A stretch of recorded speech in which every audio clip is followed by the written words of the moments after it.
zie je op het Nederlands Film Festival, 27 september tot en met 5 oktober in Utrecht.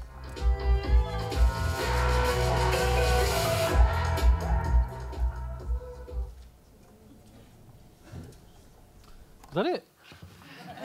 Wow, I like that. Okay, how are we all doing? Do we have a good lunch? Looks like you can probably sleep at the back, which is quite good. So we're all going to solve the problems of VOD this afternoon. That should be, and so for the last half an hour after we've solved those problems, we'll move on to Brexit and the Middle East. It should be easy. So my name's Michael Gubbins. We've got a big thing on here. I'll introduce you to the panel in a moment. So the discussion here, the cliche we're using here is Gold Rush, which is kind of an interesting one. As a cliche, it's maybe more apt than we think. So have any of you ever read about the economics of gold rushes? But what tended to happen is the independents had no business model after a while. So unless you were there at the beginning and got loads of gold, you pretty much sat in the freezing cold getting your bottom cold and nothing happening for... and meanwhile, what gold was found was making corporates ever richer. And the only people who really ended up making money out of the gold rush was Levi Strauss, who realized those cold bottoms needed trousers. You work out who in that scenario, where they all fit as far as VOD is concerned. But I think it does express that idea that what we're hoping for is this dynamic, diverse, new economy where that growth is going to feed both new independent platforms and a whole mixed economy of exciting European work on one side and a business model that producers can work with on the other side. And the idea is that those things will meet. The pain in the backside in all of this, of course, is that on demand means someone has to be demanding these things. There is this small matter of audiences, i.e. all of us, I suspect, in this room, who have our own particular desires. And in the good old days, when people like me were around, you only had 3 channels of TV, and some white bloke from Oxford would decide what it is you were going to watch, what was good for you. And then you'd watch it for a few hours, and then you would go out and have to do things like use your imagination. Can you imagine that in those days? You'd have to have a conversation with someone. It was hell. We really don't want to go back to those days. But stimulating demand seems to me a critical point that we don't talk about enough. So what we're trying to do here is not talking about simply a replacement of DVD on its way down or on particular television on its way down. This feels to me like something new, and it feels to me like we're still at the stages of an emerging economy, and we don't know at this stage. We have this idea in our head, I think, that the gold we're thinking of is both culture, that European culture protected, plus this idea of this financially stable situation where producers can make proper money and where platforms can make proper money.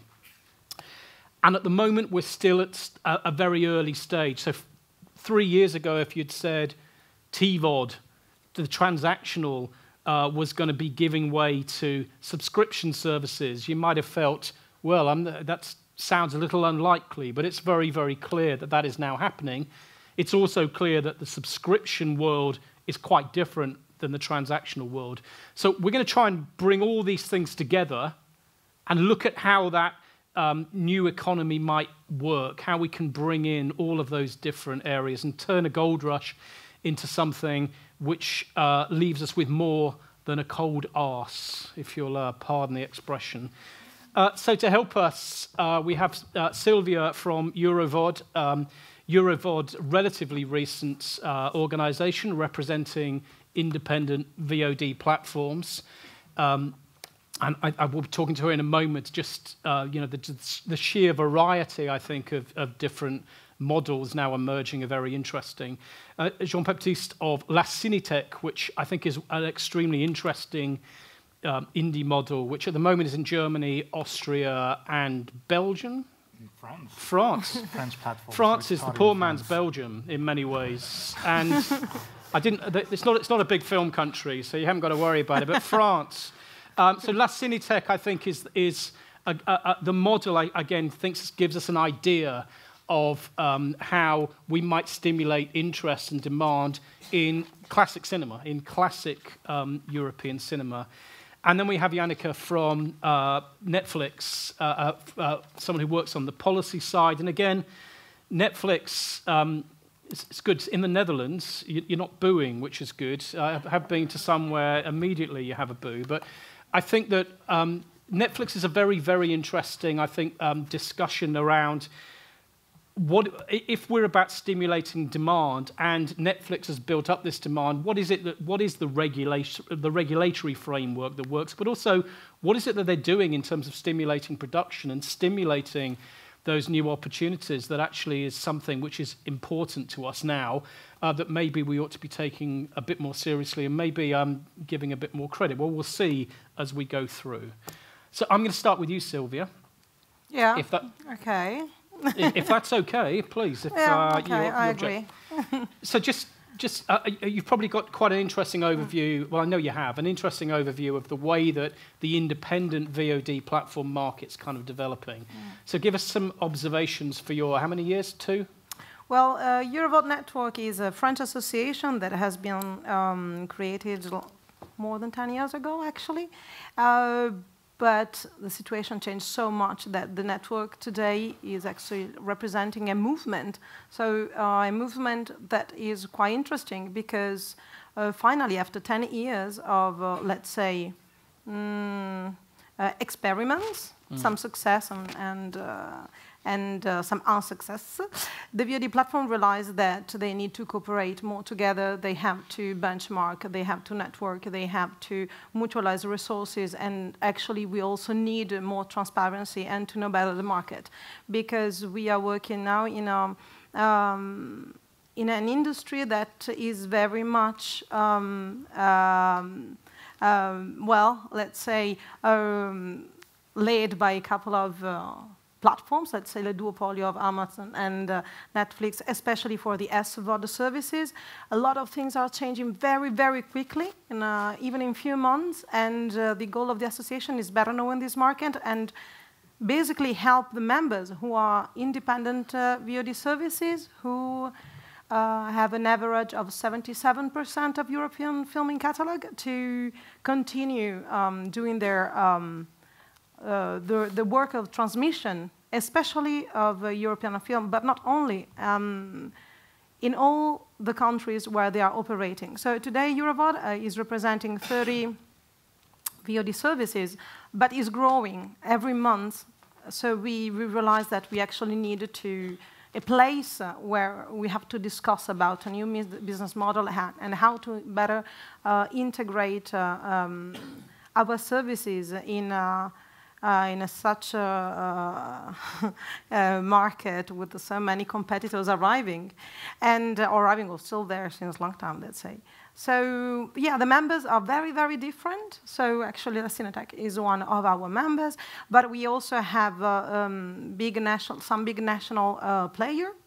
We have TVOD, SVOD, no AVOD at the moment, and there are many actually services that are operating on more than 2 countries, and 4 global services. So 10 years ago, I remember when, because I don't count those 2 things as, it kind of stopped and restarted. 10 years ago, the dream was we could have what I guess would now be a European Netflix before Netflix existed, and we would be able to get any film we damn well liked, and we could go on one European platform, and it'd be wonderful. And that was the original dream, wasn't it? That ease of access. The original dream was, let's bring independent and European film in one big service that can join all the independent and national services in one offer. But reality is that the market is very fragmented. The reality is that technology is not the same for the different services. Reality is that it's very hard when we want to do this in a capitalistic way, so with a capitalistic link among the members. And the reality is that there is no business model. I mean, the main difference between, for instance, Netflix and our services is that we cannot risk too much. We don't have the financial capacity, and the technical resources were so expensive, most of all at the time, that I think that one of the main reasons why at the time this dream crashed is because simply we were working more with the film industry and less with the tech industries. So there was really a lack of competences in the tech world. And it was very expensive. So this is I mean, I guess there's the technical. There's also the rights issue. There's all kinds of things. Also the rights issues, of course. It's still one of the main problems. So the dream at the time was actually a dream of very few VOD platforms. EuroVOD wasn't an open group like today. Since last year, we changed completely the structure of the association, and we realized that we really need to cooperate so much, but we still are trying to find the best ways. So there are a lot of synergies among the members on several levels. So we realized that, of course, we have to play our strength. So for instance, if the strength is editorial, we have to concentrate our effort on this and try to cooperate better also with the tech world to give to the audience what they're looking for in the way they want, and also to analyze the data, big data. This is also something we have to work more. There's a lot of subsidy in the VOD world. A lot of your members are existing on public subsidy. Yeah. And you know, when you talk about a business model coming out of that, there's obviously the concern that there isn't going to be a business model, particularly for SVOD. I mean, TVOD, that distinction is really essential, I think, to make, which is TVOD is you've got to build demand for an individual film. So that demand has probably been created somewhere else through TV, through cinema. SVOD, you've got to create something, a demand for, I'm going to pay for a subscription in a world where I've got 100 other ways of using my time and my money. What do your members think, or what's the current feeling about the missing links that could create a viable business model for an independent subscription service within an individual? Well, first of all, I cannot say what all of my members think, and I cannot even say that there is a common position on that. But what I can say is that SVOD is growing, of course, but still, even if we look about the income and the revenues, even on SVOD, I mean, the big part of the market is still pay TV.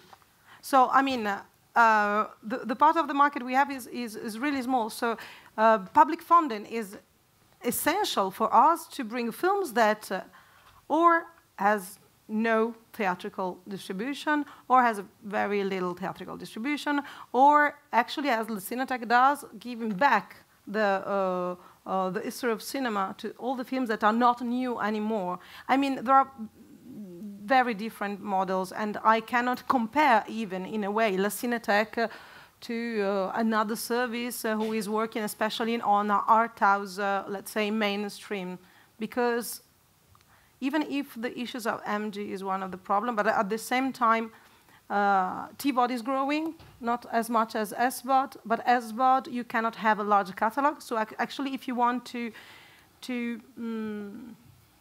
give more availability to the films, you go to TVOD, is easier. You can give a large, I mean, I think that the average of films online in TVOD in our network is something about 7,000, or is the of film. So there is a big availability of film, but if you talk about the visibility, then it's different. And SVOD is the one that works more, but just for less titles. Okay, we'll come back to visibility, because we're going to move on to La Cinetech, but actually it doesn't sound like a gold rush. I mean, at this stage, I mean, we're hoping that the gold is coming, but at the moment, you're right, pay TV is the dominant factor here. We're talking about a relatively small fraction still of the total market. I think that the concern, which I think people will have here, and we'll have time for questions and to go through this, from a producer's point of view, is because there isn't a model, and because there's not a lot of money, there's not a lot to pay for content, which means that you don't have the brilliant content that drives drives subscribers. And that's the reality, is that there has to be something which drives subscribers to those platforms, and having no money isn't a great start for those things to happen. La Cinéthèque, I think, which it's focused on a particular, I mean, we can call it a niche. Someone was saying niche. They don't like the word niche. They prefer segment. But there's definitely, it's a niche market, very, very clearly. But it seems to me that you are focused on how do I stimulate interest and demand amongst a potential audience for classic cinema. So explain the La Cinéthèque model, and we'll talk about it from there. I'll start by explaining what La Cinéthèque is, actually. La Cinéthèque is a French website, VOD platform dedicated to classic movies. So until very recently, we had only movies up to the year 2000. Now we've broadened it to movies up to the year 2005 to keep like a 15-year window between us and the most recent movies that we have on the platform. And we're very, very specific in a way that all the movies that are on the platform were selected by directors from all over the world. So we have a majority of European directors and, of course, a lot of French directors. But we do have directors from everywhere. We have American directors, we have Korean directors, Japanese directors, Italian, German, Austrian, you name it. And so, of course, we cater to a much smaller audience. But so this is why I think with my colleague from Netflix, this is not a competition, actually. It can coexist like two different models of VOD. But let's get back to the start. Like, why was the Cinéthèque founded? It was founded because there was a feeling that the TV channels in France were not doing the job that they used to do before, and this was to transmit the love for movie history. And when you turned on the public TV channels in France, you couldn't watch movies from the past, you know. So this was at the initiative of three French directors, Pascal Ferrand, Cédric Clapiche, and Laurent Cantet. And they thought, well, what is wrong with TV channels in France right now? And why can't we see classic movies in France like we used to when we were kids? You know, there was Ciné Club, there was a lot of stuff on TV. And also in the movie theater, when you live in Paris, of course, it's quite easy to go to the Quartier Latin and see some classic movies in the theaters, and that's brilliant, of course. But in the frame of a legal offer, that didn't exist, simply. So this is how they teamed up with Univers Ciné, and I'm talking about Univers Ciné because they're also a member of VOD. And Univers Ciné would take care of the technical aspects of creating the platform, and La SRF, I mean the three French directors, they would take care of curating. So what happened is they brought together like 25 directors at the start. We opened 4 years ago. And they asked us to give us their list of 50 favorite movies from the 20th century. And this is how the catalog of movies are made up on La Cinéthèque.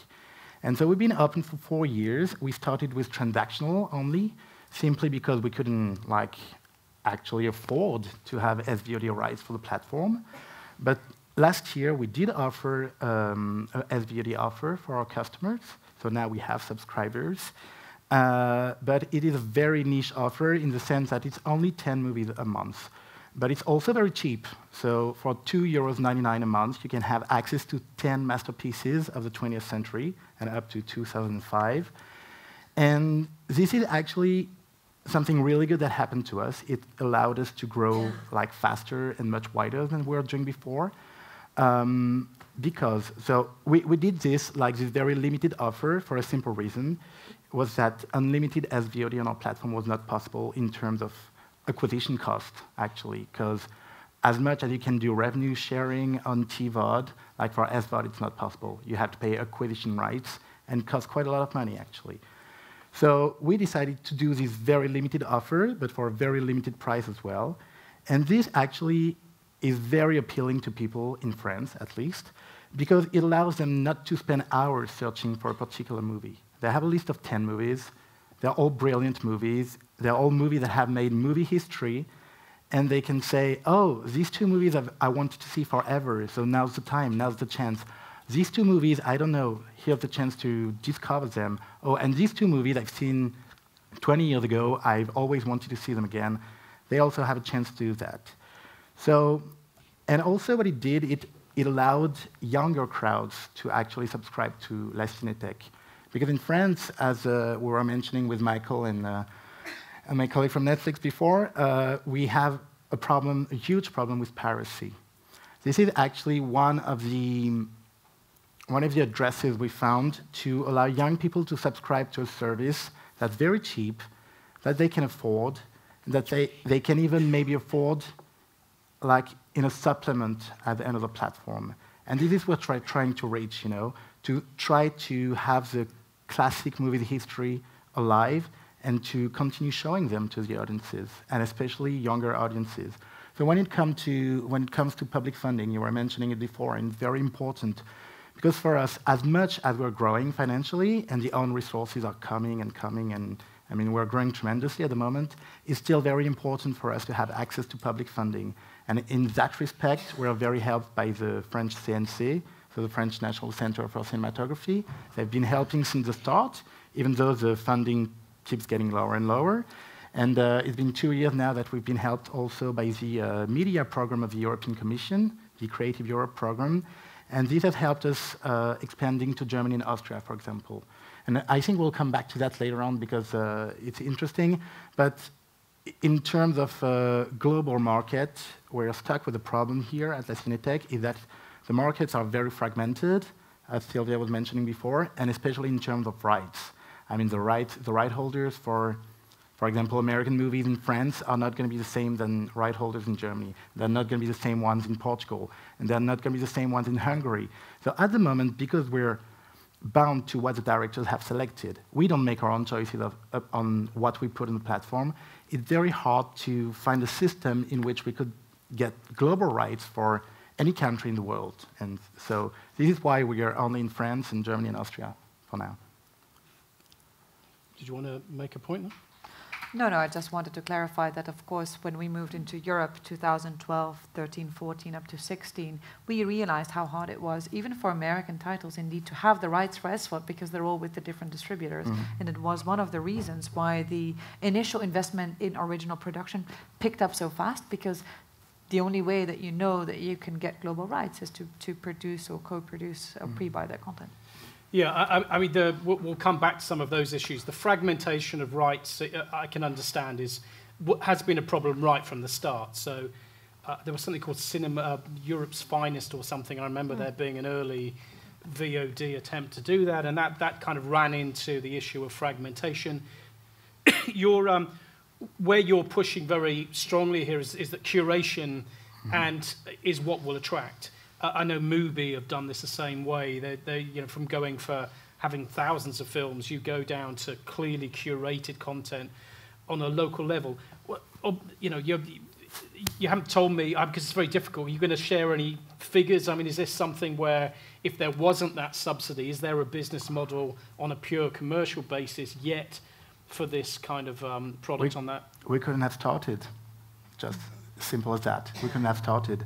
But now, like the public funding is pretty much 50% of what we make, at the moment. So we started pretty much only with them, and now it's 50%. And in the next year, I hope it can be 30%. And I think we can be sustainable by ourselves in 3 to 4 years now. And I think it's why it's very important to take into account that there are different type of audiences, there are different type of movies as well, there are different type of contents, and there are different type of VOD platforms as well. Something like what Eurovod is doing is, I think one of the problems mainly is how do you bring platforms together because they want to show maybe the same content from time to time. So of course it's a bit of a shame to have a Portuguese platform that shows this content and then a Hungarian platform that shows the same content, but one only in Portugal and one only in Hungary, So this is how do you find a way to make platforms come together and maybe show these same movies together? For La Cinéthèque, it's quite different. You were saying niche. I don't really think necessarily it's niche because we have such great masterpieces on the platform. We have Apocalypse Now, for example, that's a hit on La Cinéthèque. So this is not actually an obscure movie, But what is important is what people are offered and what they know they can see. How can they see it? And who takes them by the hand to see it? Yeah. And this is what we try to address on La Cinéthèque is, of course, we have a catalog of 1,200 movies at the moment. And this is very important for us to maintain a TVOD offer, in parallel to a SVOD offer.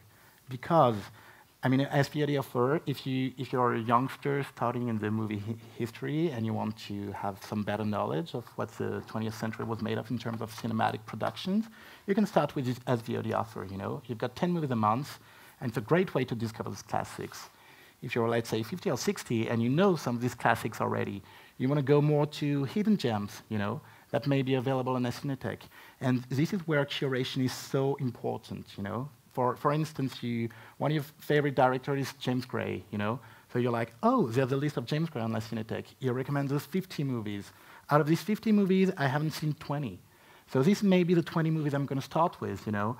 And this will give me a better overview on the movie history of the 20th century. So you're building a community, is what we're talking about here around those things. And I understand. You know, to me, the core split in VOD in general is everyone's got much better at giving people what they think they know they want.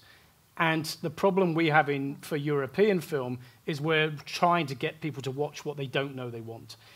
And that is where that's a real struggle. So curation and your approach to that is to say, if we take people who might come to us for the things that they know, people are willing to go along with that.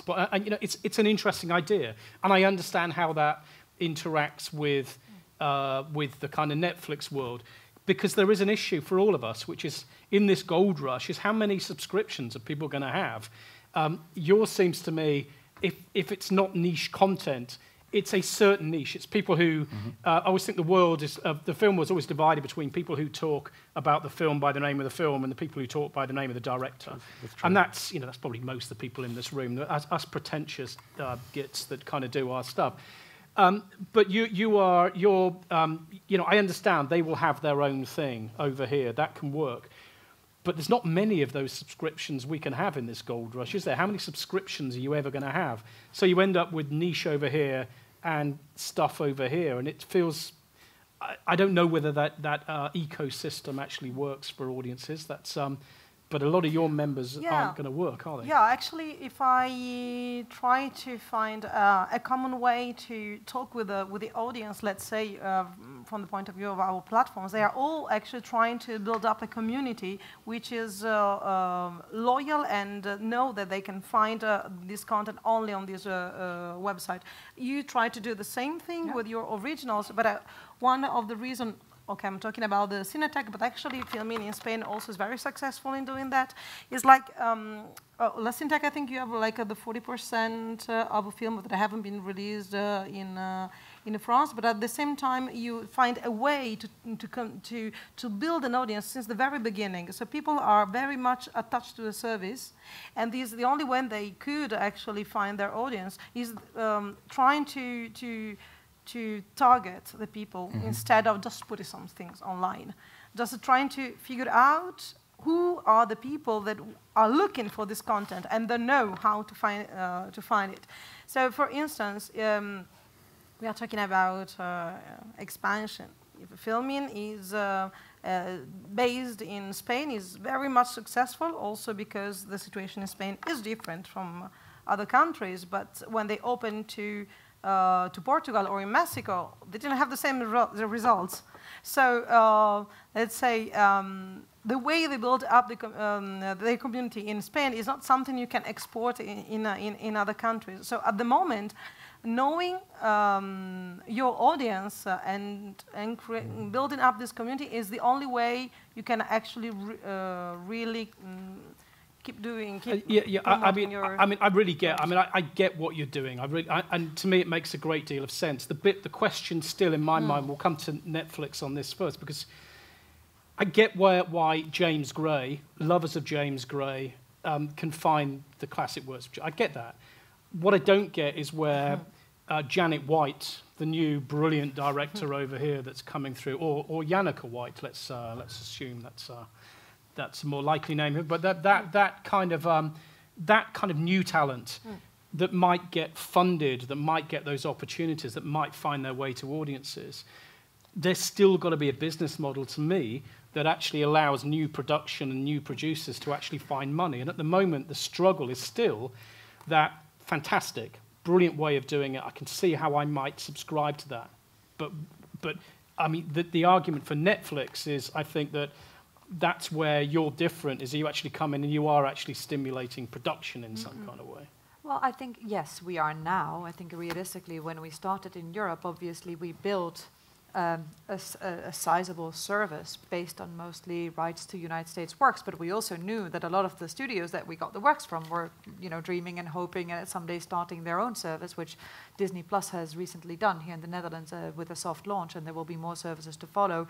So the only way for us to continue to have access to content that is global in scale was to produce it ourselves. And if you realize that 5% of the people in the world have English as a first language and live in the United States, it makes sense to also look outside of the United States to look for that production. And it's true, we do production, for instance, with very established European directors, filmmakers, etc. But we also, for instance, in The Rain, which we produced with a Danish producer in Denmark, a lot of the talent on that show, it was actually their first show, and it was quite a big hit. So we do both, and I think that has really, really changed over the years. And when you think about the time frame that Netflix is operating on, the company is 22 years old, but it's only been, I think, the first international original production that we did was probably Lillehammer in 2012. Then we did House of Cards.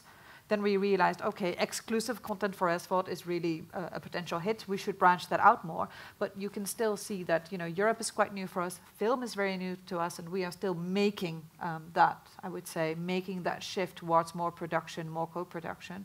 And I would say in that aspect, we are helped in a way by the regulation that's now forthcoming here.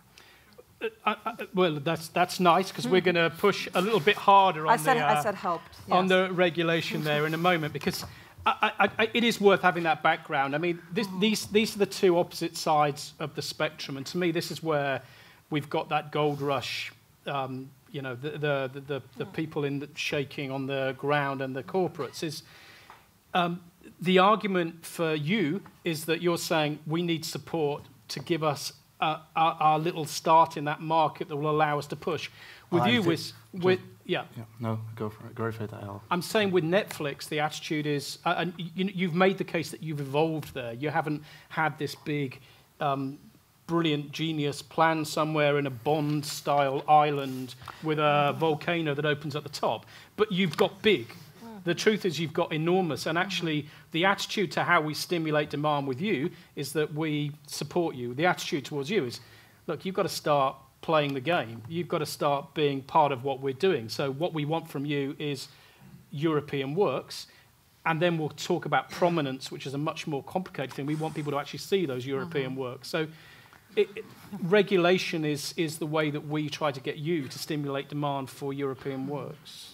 Yeah, and I think Netflix has really, in that sense, also evolved to a company that realizes much more now that it's not a website that's been made available all across the world and that we basically push content on and the rest is up to us. I think it really changed for our business people and our teams when we started to produce in Spain, in France, in other countries, in Belgium. We started to realize this is an ecosystem that is very national, that is very specific in every case, and if we want to have good allies with the producers and we need good allies with the governments, we start to have to play the game.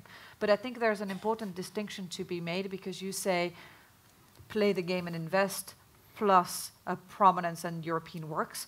One aspect for me, to play the game, to invest in directly in content, to co-produce or to pay levies into funds, is to stimulate the production market, which I think is something that you can say every service has a certain responsibility, and big services have it more than smaller services. The other thing, which to me is, I would say, notably the prominence issue, where you say if you invest in European works and you pay the levies and you make all the co-productions, then we also want to tell you how to make it available to consumers. To me, that is regulation on a very different market, because it's on the market of direct-to-consumer offering. And that is something that we have been doing excellent, I would say, for the past 20 years, and where we would really, really appreciate the opportunity to have a bit more freedom and not to have film funds or ministries of culture regulate how to basically run an algorithm, because they wouldn't recognize an algorithm in most cases if it hit them in the, well. So that is something that is very hard, and I think it's an important distinction. There's the stimulation, and then there's the creation, and then there's the bringing it to market. But on the bringing it to market, there's an art and a science into bringing content to 150 million people around the world, and that is where I think Netflix can really show its value and should not be just like other services, constrained in the way that you have to do it and be very limited in the way that you have to offer specific titles to specific consumers, because it's not going to help, I think. You've raised a whole load of things. Sorry, you wanted to make a point. Yeah, what I wanted to say is that the thing is, movies actually have to be made available as well for people to be able to see them. And this is the point I wanted to make before. When I said it's important that we get public funding for a couple of years still, it's not for us to actually make money, you know. It's for us to be able to continue showing this movie that otherwise wouldn't be shown on a VOD platform in Europe. Because like out of the 1,200 movies we have online right now, more than 400 are solely to be seen on La Cinéthèque in France. And I'm not talking about obscure movies again. I'm talking about some movies by Pasolini, some movies by Buñuel, some movies by Bergman even. And they are nowhere to be seen in the frame of a legal offer so far. So this is why a project like La Cinéthèque is important, I think, is that so that to make sure that these movies continue to be seen, because of course they're part of the movie history and they need to be somewhere in order to have people have access to them. So but you're giving them in bite-sized chunks, though. You're not giving the access to all of those things. You're giving them in a curated little group. But you know, I take the point. I mean, the point you were making earlier on is there's an idea I think gets people in people's heads, particularly when Netflix is under attack. Is it came in and it sucked all of the oxygen out of the industry, but you know, before that there was piracy on a very grand scale. That was a pretty big on-demand service all in its own right, and that generation happened for a long time. And also the point you're making is just a fact, which is if I'm a film fan, and we haven't really talked about TV or that stuff at the moment, we'll get to a moment, but if I'm a film fan, why am I being so regulated that if I want to pay money to watch something that I have maybe seen in a cinema or something that I would love, surely a legal market ought to be there that will allow me to find that, because you know, complaining about piracy when you haven't made that legal officer was obviously a major issue. But I still think that's a rather different kind of world than the Netflix kind of a world, where we're talking about seeing something which has become dominant. I think you don't have a volcano secretly, do you? I'm now thinking maybe I've underestimated. I could imagine you all sitting there. There could well be a volcano, sure. The volcano in Netherlands is going to be quite hard to hide, actually. I have to say. But I think that I think when we're looking at how we regulate and how we look at Netflix, is maybe it's because you were there early, but you did become this very, very dominant player. And do you accept that some of the argument that's come through is it did undermine the pay TV market, that it did undermine other markets, and that you need to be regulated partly because you've sucked stuff away that would have been made elsewhere? I don't think it's realistic to say that we sucked stuff away. I think when the whole discussion about regulation came up in Brussels for the first time, we were already well underway investing in the European market, producing, co-producing. But of course, as everyone who works in Brussels knows, the data on which decisions are based are often quite big. And I spent years speaking to people saying, but what you look at is from 2011, we're now 2015, 16, you know, we are doing all these shows, we want to co-produce, we've invested upward of 1 billion without regulation. So just imagine how much we would invest if there is regulation. But at this point, no, I don't think that that's true. And I also think when we look at competition, we don't solely look at the pay TV market, which is still a lot larger than we are, and telling them, like, look, they're retaining a very large market share, and that's problematic for us because, you know, we want to grow more. We look very much also at user-generated content, because we realize that there's content online which features kittens unwrapping things in real life with just one, it's my favorite, which is just one single video. And we may spend millions to make a TV series for an audience that actually secretly likes to watch someone game. And that to us is actually, I think, a very big threat that in these discussions doesn't really feature. And I think for the pay TV services to say, you know, Netflix is not doing its part, it's not investing, it's not doing enough, you should really, I think, have a much more realistic and a much more broad look and think about what are all the elements of services online that I'm competing for with time. And secondly, also realize that Netflix has actually evolved a lot over a very short period of time and ventured into production, into co-production and pre-buying. And I don't think we could have gone much faster, realistically.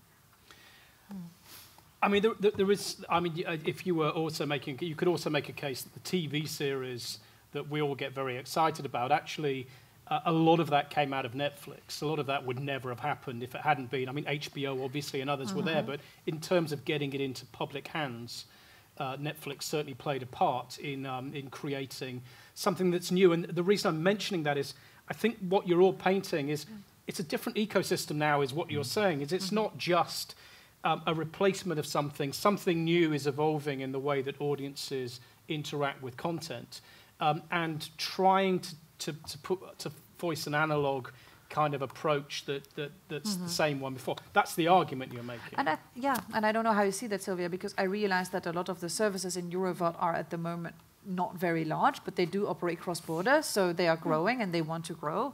But it's true that the economy of scale that Netflix has actually does allow a show from one country to become hugely successful in other countries as well. And that's a new element, I think, that we haven't seen before, and an element that I think that we hope to be able to see from more players, especially when the larger services from Apple and the service from Amazon will further expand in Europe.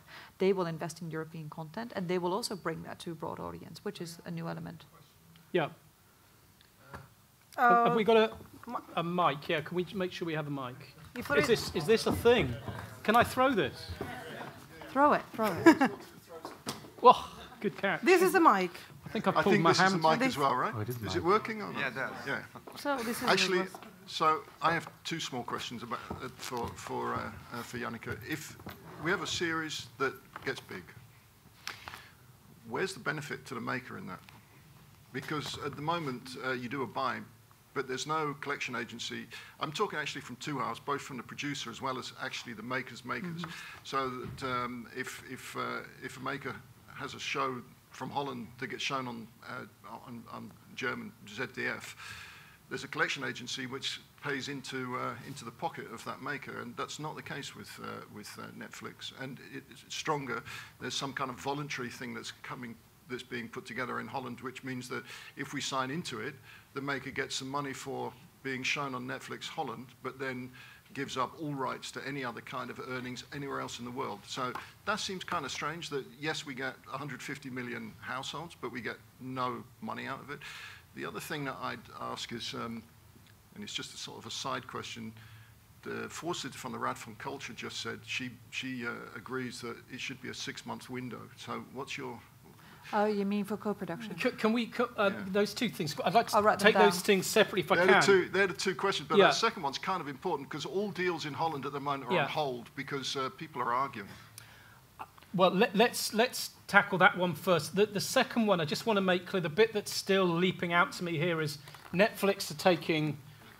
it's an all rights situation and a relatively non-transparent thing. You can make that argument. Most of what you're producing, you take all rights for. What I'm not hearing... Yeah, but that's not the thing is, Mike, in Europe, just recently, there's a Digital Copyright Act, which means that writers, makers, both directors, cinematographers in some countries, but also, but certainly the writers, should have a fair share of success.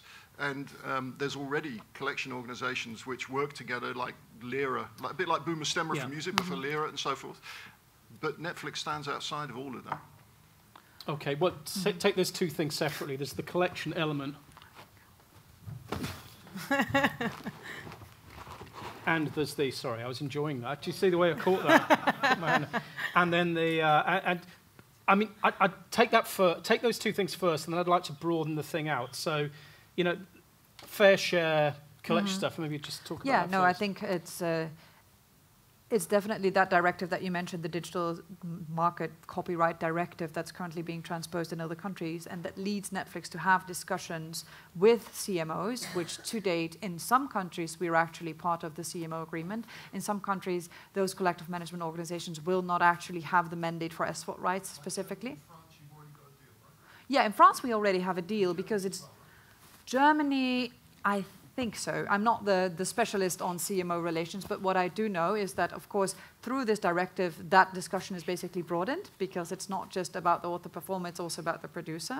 So I wanted to tackle those two things separately. One is, can we work with more CMOs? Yes, especially when you see this digital copyright directive, there will be more CMOs that actually have the statutory rights to represent and to also negotiate on the SVOD rights. Secondly, what we are also willing... well, yeah, that depends on the way that they inter-remunerate each other, of course. Yeah, in Holland. I know about Holland, but it's a very specific scheme that we have here that's actually quite rare. I think if you see it in relation to all the other schemes, because we also work in other European countries with schemes that do, I would say, exactly. And the RODAP scheme is, in that sense, a very specific, you know, the Netherlands for the Dutch only kind of scheme that surprises us a little bit. But obviously, it's a scheme that was concluded before Netflix came on the market and where we could be part of, but it wouldn't change the actual setup of the scheme. So, but I mean, it's something you're fully aware of and you're looking at the moment. But It's a totally bad situation. yeah, Totally. But just be clear about yeah. the RODAP thing. I know this is difficult for you, Mike, but it's a non-argument that if it gets sorted out, that writers, if you fall into the RODAP umbrella, writers that sign up to be, so that Netflix pays because they're part of the Dutch environment, suddenly the show that gets sent to 100 other countries, those writers earn nothing, whereas if their distributors sold to, say, the F or Brazilian TV or whatever, they get cash. It's just like, Yeah. getting something big time for nothing. No, I agree, but I think it's important to draw this distinction between the RODAP scheme and the way that it functions on the Dutch market with this very, I would say, Dutch limitation where it's only about Dutch exploitation rights, and how Netflix is willing to work with CMOs as well as conclude collective bargaining agreements with other organizations in other European countries that do fully remunerate. So it's not an issue where we don't want to, but it's an issue where you, in every country, we walk into a room, every country will have its own specific system. They want us included. We can work with that, but we can't change the entire setup, even though we are this probably in the Netherlands one of the few global companies that will become part of it. I think you've clearly raised something which is a big issue here in the Netherlands, and that's a discussion that sounds like it's still got to happen, and it fits within a broader framework. Yes. I understood it came up also in a previous discussion today that I wasn't in because there was a problem with the trains. But what I understand, of course, is there's been an article in the Dutch press, just for your information, about Netflix wanting to co-produce with a Dutch public service broadcaster, just like we do in other European countries. And that way it's a little bit similar, because in other European countries we already co-produce together with national service broadcasters, where we have a deal where content goes exclusively to the public service broadcaster for 6 months. Netflix gets it outside of the country and makes it available to the rest of the 150 million subscribers. But then in the country, Netflix has a holdback for 6 months. And the article in the newspaper basically described that the Dutch public service broadcaster would like that window to be longer. And as the gentleman just said, that means that all the deals are on hold. I would want to specify that all the deals between Netflix and the Dutch public service broadcaster, not deals in general. And of course, I mean, we cannot comment a lot, especially not on public, about negotiations that are still ongoing. At least we hope they are still ongoing. But of course, we think that the 6-month window would be a good window, because that is when you get 90% of the viewing. We've seen that in other European countries, and we really hope that the NPO can make that work for us, because we are here ready and willing to contribute in a number of different ways, as we just said. There's going to be regulation in France, which is going to be very different from in the Netherlands, but the nature of the regulation is the same. And of course, we want co-production to be recognized as one of the forms that we can contribute. Okay, I think... How much do you put that in it? I've just finished working for public broadcast, so I sort of know the discussion, so to speak. So if you do, let's say, a co-production for a documentary or a drama series, how much, like in percentage, can you please say how much would you put in and how much would the public broadcast, which means including the I can't say that in public. I know it's a, I mean, there's not a one... Are we talking about 10%, No. 90? Are we talking about... I mean, that's a big thing, obviously. No, there's definitely more investment from Netflix part than a standard 10%. It could be a lot bigger, but of course it depends on the appeal that we think that show will have outside of the Netherlands as well as in. Because here we have the holdback, so for the first 6 months everyone is going to watch it on NPO. And of course we want to make sure that if we would put up 50% of the viewing, we have a lot more viewers outside of the Netherlands than inside, but it very much depends on the theme, the story, the overall budget, because if the overall budget is very high, then we think it will get more viewing because, you know, it's very beautifully produced. It doesn't change the story so much, but it changes the value. And then actually, if we want to put it up for global distribution, if we think it's going to be good for all 150, we'll invest more than when we think it's going to be great for the Benelux. So in that sense, there's not a one-size-fits-all model. Can we wait for the mic Yeah. if we've got a point of, just because it's just to share with everybody, but. Yeah. I mean, you know, again, I think the point that's being raised here is there are very specific issues. I mean, we could have the same issue whatever country we're in, but it seems like there's this very specific one. The road-up issue is a very specific issue to the Netherlands, yeah.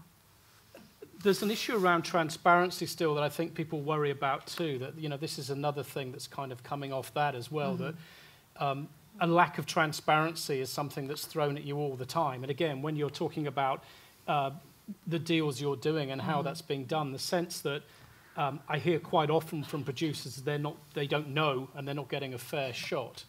I think it's... Wait.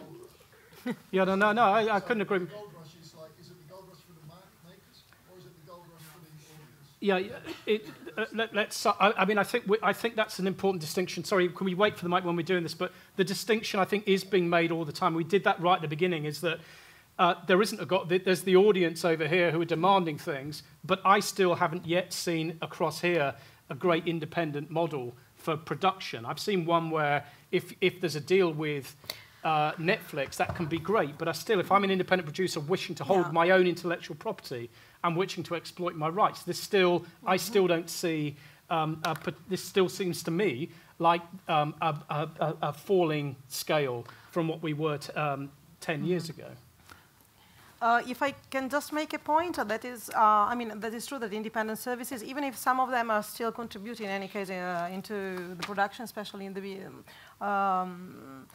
the ones that are on the market since quite a long time. But that is also true that if you, European independent producer, want to find the gold in a VOD services helping you out, it will be kind of difficult also because I think that Europe is producing the double of a film than US, and not all the film are blockbusters. I mean, even from the producer side, there are some bigger producer and smaller producer, so we can expect the same kind of I don't know of model for all of you in any case.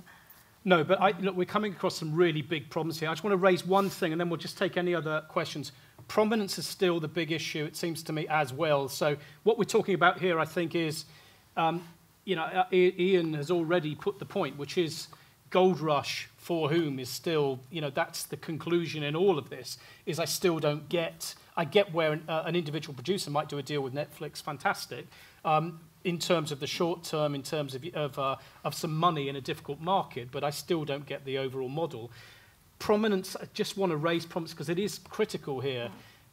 It used to be that all policymakers were always talking about quotas, and now they're all talking about prominence. And the prominence argument now has moved to a new cliche, which is algorithms. We've got to be able to regulate the algorithm. I can't get my head around how you regulate an algorithm. Perhaps you could enlighten us how, you know, what's your discussion in terms of the algorithm with Netflix at the moment? Because it's you they're looking at. All of them, yes. So do you know? I don't know how you regulate algorithms. Well, I think the prominence discussion has really been conflated with the overall general algorithm and AI discussion that we've seen basically pop up later. And now, because the AVMS directive is not yet transposed, we have a beautiful synergy where two elements come together. And suddenly, as I said, ministries of culture specifically think about, but if you have an algorithm, then surely it must be regulated. Where I think it's important to realize that overall algorithm regulation regulation, which isn't done yet, looks very much as, is this an algorithm that if it's not controlled in a way, it would actually, you know, bring harm to a consumer? It would be much more closer to a privacy GDPR discussion and not so much to a discussion on what does your video service look like. And I would also then look at what we can do, because of course, you know, I'm in the regulatory business, so we've had a lot of discussions, notably with the Dutch government, but also with other governments in Europe, explaining how the service works and what we think we can do to make European works more visible on that service. Because basically the law requires you to make sure that you don't just buy 1,000 episodes of Tatort and put it in the back of the service, which is not at all what we are going to do, because we invest all over Europe. And I think the points that were actually raised by the gentleman are very much the relevant points that we need to solve. To me, the point of prominence, once you have good relations in place, you have a good system for your CMOs, you have good relationships with your producers and deals that everyone is happy about, then you can leave it up to the services to make sure how each of those people that has access to that service actually gets that service. You need to make it findable. Of course, we can have a section European film, we can have a section European TV, but no one's going to click on that service. For us, it would be much better if there would be more flexibility, and we can say for you it's Nordic noir, for you it is shows with a strong female lead, and a lot of them happen to be European because we produce so many good European shows with a strong female lead. I think the argument is, do we leave that to Netflix to do, or should we actually have some say in this as Steeds? And I think that's the issue where in the platform actually I have a kind of similar point of view as at Netflix. So. Yeah, but it's I mean we are a lot of European content on our platforms. Of course, we cannot put in advance the 70 or 80% of our catalog, but in any case, this idea I've heard about regulating the algorithm is something kind of weird. But at the end of the day, we're still back to the same issue, which is in our gold rush, what we're looking for is this vibrant, dynamic, diverse, on-demand economy. And it still seems to me like we're still suffering from fragmentation, lack of transparency, lack of returns for lots of the producers. And the image that people have in their heads is we want that feeling that that European culture is actually reflected properly. And I think the concern is not all Netflix's fault for doing this, but the decline in DVD and the decline in public service broadcasting, buying films, all of that stuff has left that influence of European culture and national culture falling still. And you may pick up a certain amount of slack, but the reality is, for the way that this gold rush is being experienced by most producers at the moment, certainly doesn't feel much like gold. Yeah. Is anyone else got any... I got one little point. Here, grab this. Is it the same thing? It's actually a very Netflix positive thing. There's one sentence which you said, which I've heard said a few other panels, that 5% of the world speaks English as a first language, and maybe it's just completely opportunism, but the fact that Netflix is putting so much into non-English language content is great, and however difficult it is to find, I think that's just a positive thing that we shouldn't lose. I mean, however negative certain things are, that's a very positive thing, and it changes a lot of stuff. Wow, something nice. Yeah. something nice. Wow. At a film festival. That's amazing. Yeah. Although he did throw in the word opportunistic in there as well. But then that's what the market is, isn't it? Yeah, and I think if Netflix would not be opportunistic, there would also not be so many people that subscribe to it, neither the content budgets, because you can have a lot of regulation, I think, in the Netherlands, in France, all over Europe, but it's all based on revenue, and if the revenue is not there, the investment's not going to come. No. Any other last points? Yeah, there's one. Oh, I'm never going to throw one up there. I'll run.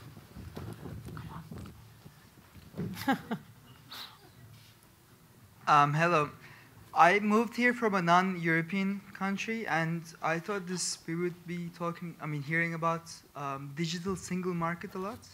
Is that not happening, or isn't it something that's very exciting for you guys on the table? Well, the Audiovisual Media Service Directive is actually linked to the digital single market. Yeah, as is the copyright discussion. Yeah. So that is happening, and for independent producers is not a very good thing, right? So because pre-financing by region would be out of question, because as television stations require kind of digital rights exclusive in the pre-sales, and then not a lot of companies will be big enough to buy the whole region. And what are your thoughts on this? Oh, I mean, we are talking about several things here, but I think that there is a kind of, crash among the fact that the chain needs to keep this territoriality divided, like producer distributors need in any case to, that the chain of rights continue, like in the ancient model, let's say. And from the point of view of VOD platforms, and I'm not representing the voice of all the VOD platforms, by the way, but I think that it would be much easier if we could at least have a kind of, I don't know, an easy way to acquire the film on more territories. But honestly, I don't know how we can do that in a short time. Okay, yeah, sorry. Sorry, I just wanted to say that I think Netflix absolutely recognizes that copyright in its nature, it's territorial, which is also why we need to sit down with all the different representative organizations in all the different European markets in that digital single market, which is not very digital or very single. But of course, we do realize that the producers that we rely on, they may sell a show to us, and maybe it's global or maybe it's EU-wide, and then for that deal you could say, well, territoriality, you know, who needs it? But we also recognize that those people have a lot of other projects going on where they do rely on the market-by-market pre-sale of the rights. And I think as a service, for that reason alone, we have absolutely no reason to want to upset that territorial model. Okay, so we're going to finish there. I just want to really sum up. It seems to me that the gold rush we're talking about is exactly as I was describing at the beginning, that we've got this very, very fragmented picture still at the moment where that gold rush for audiences still haven't got access to necessarily to the things they're looking for, and the audience discussion is not taken seriously enough in the debate as a whole. When we're talking about regulation, when we're talking about anything, the idea, the reality is we're competing for time, and time is getting more and more scarce, and we're trying to work out how to to create a model in which audiences will have that time to access the things that they want, and we are trying to work out how we can get our exciting new content into the heads of people who don't know they want that, and it still feels to me like we're some way away from that. The interests of VOD, the interests of cinemas, the interests of individual producers, each one of those still feels that their place within this ecosystem isn't clear at the moment. So I don't think we should find this particularly odd. You know, this changes at an incredible pace, and I think the discussion by next year, it will probably feel very different than the discussion this year. But I think if we're talking about a gold rush, a lot of you out there have still got your bottom in the water hoping.